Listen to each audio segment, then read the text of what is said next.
Hi. Um, Today I'd like to talk about the beginning stages of a phone call from a debt collector and what's right, what's wrong, and why. The first thing on a call from a debt collector is it's called a verification process. Okay, and that is used to make sure that they're speaking with the correct person that they're looking for, and not doing what's called third-party disclosure, which we'll get into in greater detail in a later video. The verification process consists of contacting the person and identifying the person by using demographic information, usually your social security number. The last 4 digits of your social security number is the best reference and it's the most accurate.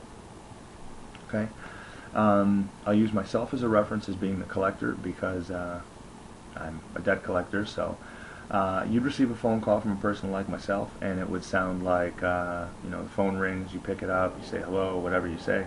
I'm going to say, hey John, how's it going? Like I know you. It's a tactic that's used to throw you off guard, and it's perfectly legal. There's nothing wrong with it.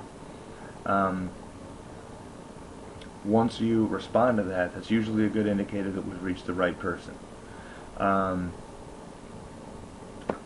Once you respond to the name, then we go ahead and say, John, my name's Mark. I'm looking to reach John Doe because I have a file here in my office. I do need to go forth with the details of it and discuss it with you, but before I do need to verify the last 4 digits of your social security number for security purposes.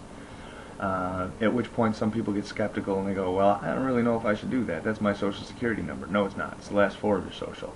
The last 4 of your social is shared by many, many, many, many people. You got to figure you can only get 10,000 people out of 4 numbers.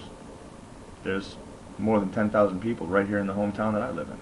So considering we could be calling anywhere in the country, without the full social, it's really useless. It's used to link the name to the social to verify that we're talking to the right person. However, if for some reason you're not satisfied with that and you feel that you may still be being violated and swindled, scandaled in some way, you can use your address that they have on file, or you could even ask them to just give you the last 4 of your social security number. It's a method that's a little less favored because you could easily just be like, nope, that's not me. Whereas actually in some instances, if you give the last 4 of your social, for some reason they may have the wrong person. They may just say, oh, sorry, we got the wrong person.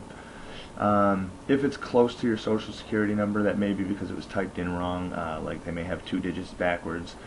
For example, if it's 4613 and they say 4631, be a little lenient. They don't have the wrong person. At least the chances are slim to none. Okay, so the call would go, hey John, how's it going? Yeah, I'm pretty good. How are you?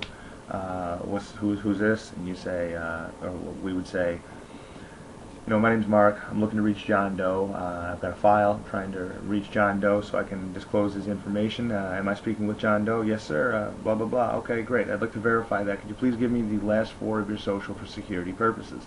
At which point you just XXXX. The next step is mandatory. That step is called the mini Miranda. They give you the mini Miranda, which goes as follows.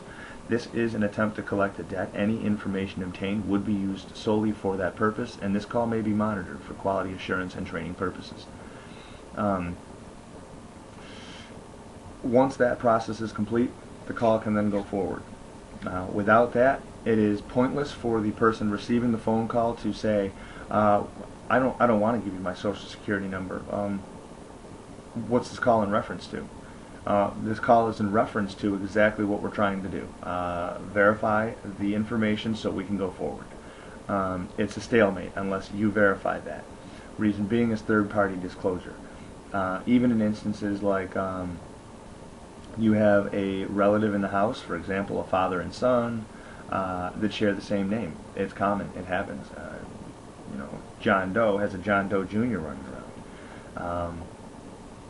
In the event your name is John Doe and your father's name is John Doe, I as a collector have to verify that I'm speaking to the son, not the father, for example, or for the reason being, if I disclose all that information to your father, I've just potentially embarrassed you. I have given defamation of character.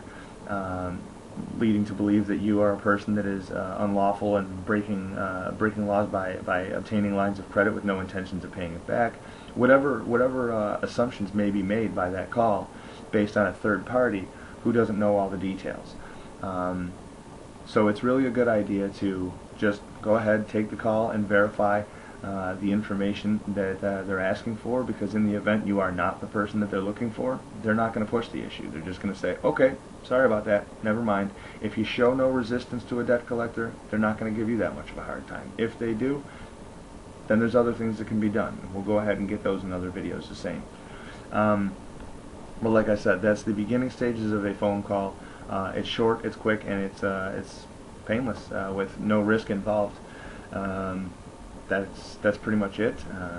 Once the verification process is complete and the mini Miranda has been given, then you can get all the information that you're looking for, and that is set by law. FDCPA, Fair Debt Collection Practices Act, has placed this in order to protect you, the consumer, and or the debtor, from being, disclosed your information, having your information disclosed to the wrong person.